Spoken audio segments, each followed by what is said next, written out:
All right, man, we got a big pay-per-view, Dan Tom, down under in Melbourne, Australia. It's a stadium show, man. I heard they're going to break records down there. And one hell of a main event that features Israel Adesanya, the interim middleweight champion, versus Robert Whittaker, the undisputed middleweight champion. So they are going to unify, and this thing's a monster. The odds makers can't even decide. Minus 115 on each side.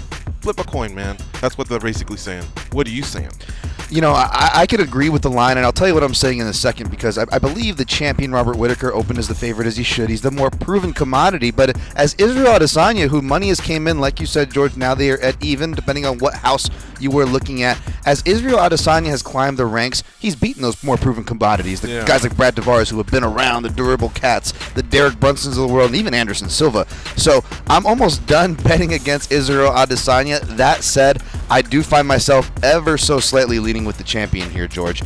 Basically, I just think it's going to come down to power, shot selections, and blitzing, and the possibilities of wrestling. I know it's a lot to throw at you, but let me tie it to this point. Okay. Robert Whittaker's coach recently said, compared him to one George St. Pierre. Yes, he used to train at TriStar with George. Robert Whittaker did. But I think he compared it to him for a reason. Robert Whittaker has quietly had some of the best takedown defense because he's faced guys who are trying to take him down.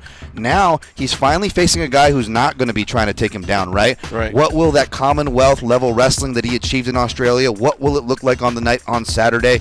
I'm not sure. Will he even use it? I don't know. Can he get it done on the feet? Sure, we've seen Israel Adesanya knocked out in kickboxing, right, George? But in MMA, it's been real tough to touch that chin. Right. So it's real tough to bet against him. That being said, a little bit more ways to win on paper. I'm going to go with Robert Whittaker here, but am I confident in betting against Israel Adesanya? Absolutely not.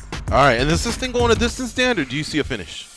If we see the wrestling, I think Robert Whittaker can get a decision. Otherwise, if it remains on the feet, we could see that decision go the way in Israel Adesanya. Now, if there's a finish, I do think Robert Whittaker has the more probability to finish. So I will leave that door open for a finish, but my prediction, which you'll just have to go see on MMAJunkie.com, may say decision. So lots of info there. Check out the breakdown by Dan Tom, and great stuff here on video, Dan. I can't wait for this fight on Saturday. You need to tune in.